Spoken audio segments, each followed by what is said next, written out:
जय श्री कृष्ण। आप सभी को मेरा बहुत बहुत जय श्री कृष्णा, जय श्री राधे।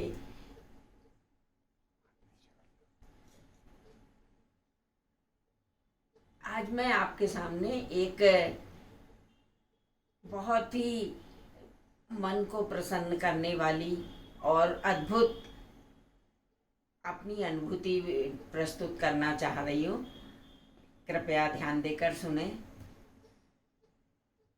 एक समय की बात है कि मैं घर में सारे घर का काम किया करती थी और उस समय मैं रामायण जी की कैसेट लगा देती थी टेप में और सुंदरकांड सुना करती थी। काफ़ी समय जब निकल गया तो मुझे सारा सुंदरकांड याद हो गया और उसके बाद मेरी प्रभु में भक्ति बहुत बढ़ने लगी। प्रभु के बिना कहीं मेरा ध्यान नहीं लगता था और हमेशा मन ही मन उनका ध्यान करती थी। जबकि मुझे है ना गृहस्थ होने के कारण अधिक समय नहीं मिल पाता था भक्ति करने का, मगर बस नाम कभी नहीं भूल पाती थी। एक समय की बात है कि रात्रि के 11 बज रहे थे और मैं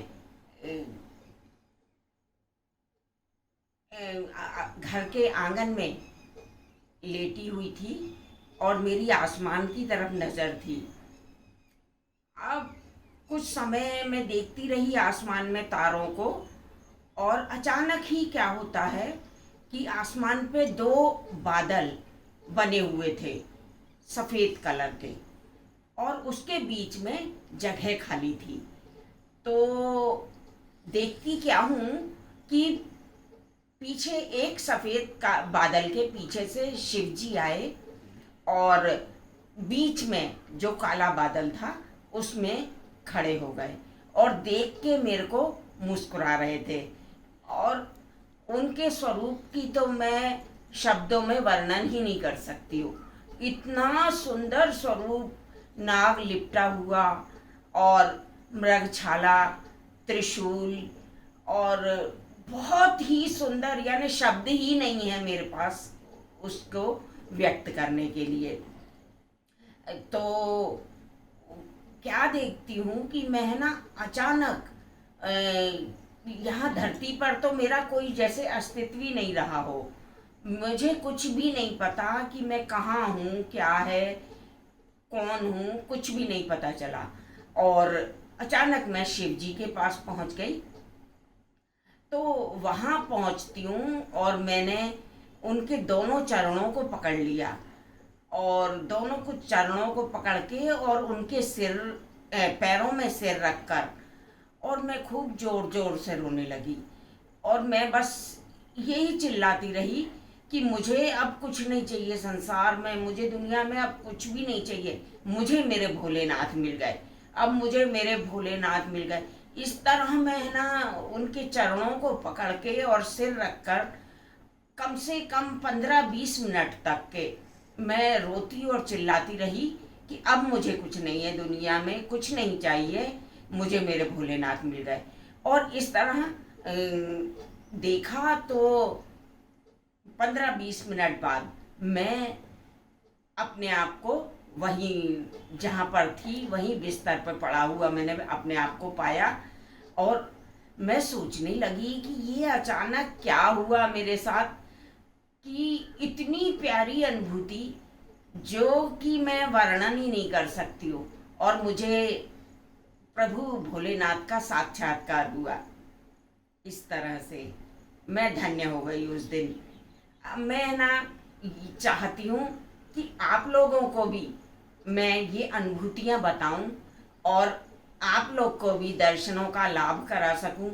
अगर हम सोचें कि भगवान हैं, नहीं हैं, भगवान अगर हैं तो आते क्यों नहीं हैं, हमें मिलते क्यों नहीं हैं, हमारी कोई समस्या होती है तो उसे सुलझाते क्यों नहीं हैं, तो मैं आप लोगों से सिर्फ यही कहूँगी कि प्रभु हमारे चारों तरफ है, प्रभु हमारे साथ हर पल है।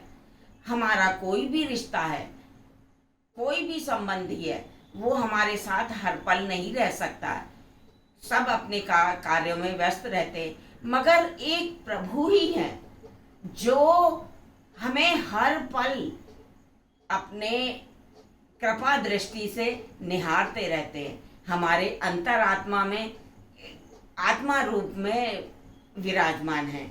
और कभी भी ये ना सोचा जाए प्रभु की किसी भी कृपा पर संशय ना किया जाए। हमेशा बस उनके धन्यवाद किया जाए। और धन्यवाद दुख में सुमरन करने का समय अधिकार केवल उसी को रहता है जिसने सुख में किया है। जो सुख में भगवान का स्मरण करता है, उसे दुख में उन्हें पुकारने की, उन्हें बुलाने की बिल्कुल आज्ञा है। और हम बुलाते हैं और वो हमारा हर कार्य सविधि सुरक्षा से संपन्न करते हैं।